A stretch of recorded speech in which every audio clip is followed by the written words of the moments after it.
বিসমিল্লাহির রহমানির রহিম। হে সমস্ত জগতবাসী, আজ কোরআন শরীফ থেকে আপনাদের স্বপ্নের ব্যাখ্যার কথা বলবো। সেই ব্যাখ্যাগুলো এমনই, যদি কেউ বিশ্বাস করে এবং মেনে চলতে পারে, ইনশাআল্লাহ ইহকাল ও পরকাল ধন্য হব। তবে অবশ্যই আমরা খেয়াল করে শুনব। সেই কথাগুলোর মাধ্যমে আপনারা গভীর জ্ঞানে অবশ্যই শুনতে হবে। কেউ যদি সূরা ফুরকান বা এর কিছু অংশ পড়তে দেখে স্বপ্নে, তাহলে আপনি কি বুঝবেন? ধরুন আপনিই দেখেছেন, এখন কি বুঝবেন? সেই সত্য এবং মিথ্যার মধ্যে পার্থক্য করতে পারবে এবং সত্যকে পছন্দ করবে এবং বাতিল করবে মিথ্যাকে। যদি কেউ স্বপ্ন দেখে যে সূরা শুআরা বা এর কিছু অংশ পড়তে দেখবে, তাহলে এর ব্যাখ্যা কি হবে? এর ব্যাখ্যা হবে আল্লাহ তাআলা তাকে অশ্লীল কাজ থেকে রক্ষণাবেক্ষণ করে রাখবেন। কেউ যদি সূরা কাসাস স্বপ্ন দেখে তিনি পড়তেছে, তাহলে এর ব্যাখ্যা কি বুঝবেন? এর ব্যাখ্যা হবে হালাল সম্পদ ও ধন সম্পদ লাভ করবে। আলহামদুলিল্লাহ। কেউ যদি স্বপ্ন দেখে সূরা আনকাবুত বা এর কিছু অংশ পড়তে দেখে, তাহলে তিনি কি বুঝবেন? তিনি এটাই বুঝবেন যে মৃত্যুর পূর্বে আল্লাহ তাআলা তাকে একাকিত্বে ফেলিবেন না। যেমন মানুষ যখন মৃত্যুবরণ করে, তখন কোনো মানুষ পাশে পায় না, কিছু দরকার হলে পায় না, কিছু বলে যাবে তা পায় না। তো যদি কেউ সূরা আনকাবুত পাঠ করতে দেখে স্বপ্নে, তাহলে তিনি মৃত্যুকালে সকলকে পাবেন, তার মনের কথা বলতে পারবেন, কিছু চাইলে খেয়ে যেতে পারবেন। এই জিনিসটি বোঝানো হলো।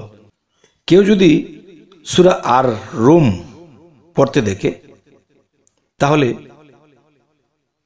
এই সূরা পড়তে দেখলে তিনি স্বপ্নের ব্যাখ্যাটি কি করবেন? তিনি স্বপ্নের ব্যাখ্যাটি এটিই করবেন যে আল্লাহ তাআলা তার হাতে কাফেরদের কোনো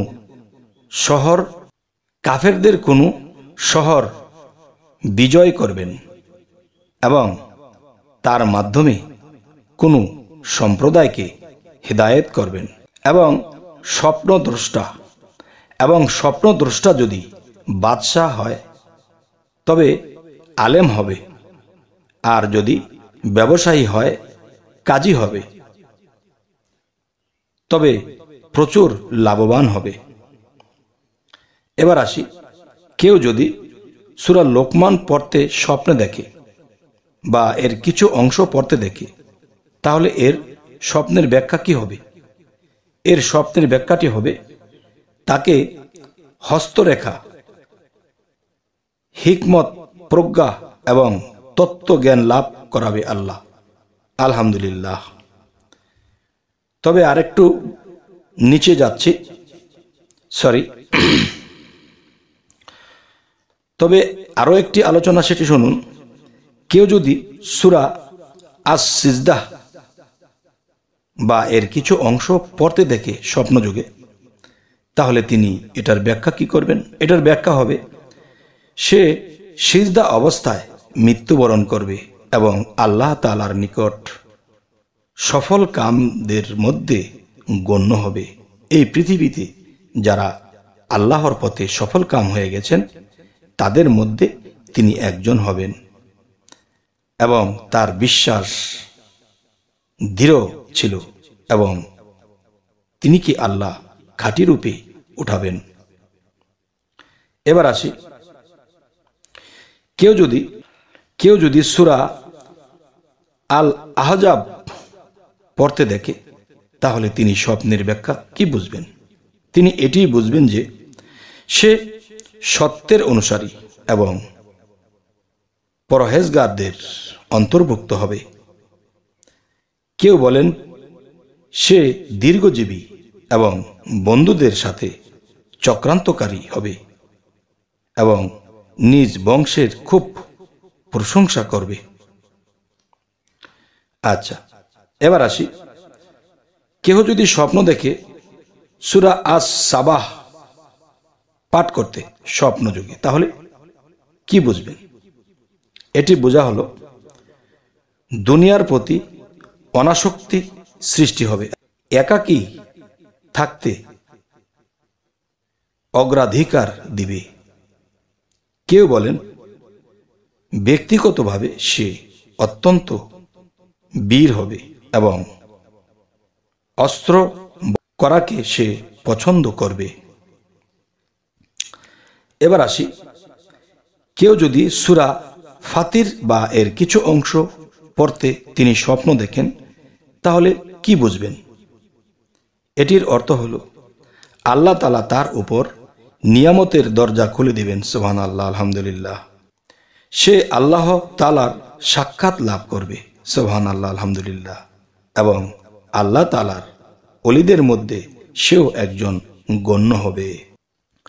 এবার আসি, কেউ যদি স্বপ্ন দেখে সূরা ইয়াসিন বা এর কিছু অংশ পাঠ করতে, তখন তিনি স্বপ্নের ব্যাখ্যাটি কি করবেন? এই ব্যাখ্যাটি হবে, সে রাসূলুল্লাহ সাল্লাল্লাহু আলাইহি ওয়াসাল্লাম আহালবা পরিবারের মহব্বত লাভ করবে এবং তার দিন অন্তত মজবুত হবে। সুবহানাল্লাহ, আলহামদুলিল্লাহ। এবার আসি, কেউ যদি স্বপ্ন দেখে সূরা আস-সাফফাত বা এর কিছু অংশ পড়তে স্বপ্নে দেখে, তাহলে তিনি কি বুঝবেন? আল্লাহ তাআলা তাকে অনুগত্য দৃঢ় বিশ্বাসী ছেলে সন্তান দান করবেন। সুবহানাল্লাহ। এবং সে হালাল রুজি লাভ করবে।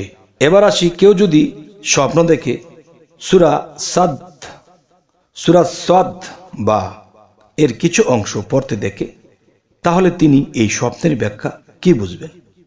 এই স্বপ্নের ব্যাখ্যাটি হবে, তার সম্পদ প্রচুর হবে এবং পেশায় দক্ষ হবে এবং আত্মমর্যাদাশীল হবে।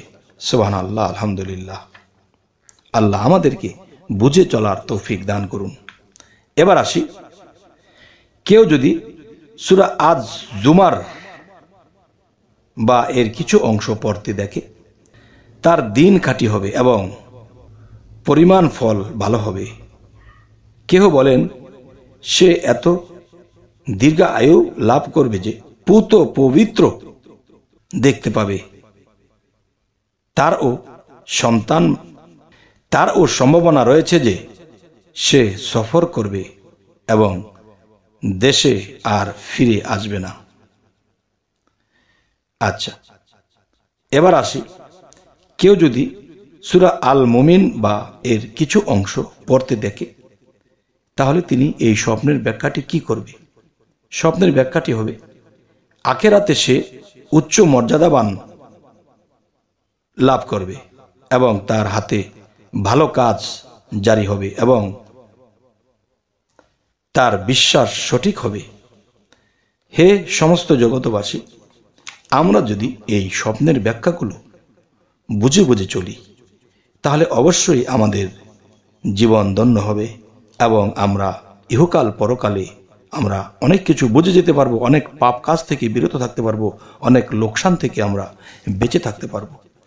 তবে আজকে আপনাদের যদি আমাদের এই চ্যানেলের আলোচনা ভালো লাগে, স্বপ্নের ব্যাখ্যা, তো অবশ্যই আমাদের চ্যানেলটিকে সাবস্ক্রাইব করে পাশেই থেকে যাবেন এবং পরবর্তীতে যেন ভালো আলোচনা আপনাদের কাছে এনে দিতে পারি। তো সকলেই ভালো থাকবেন। আল্লাহ হাফিজ।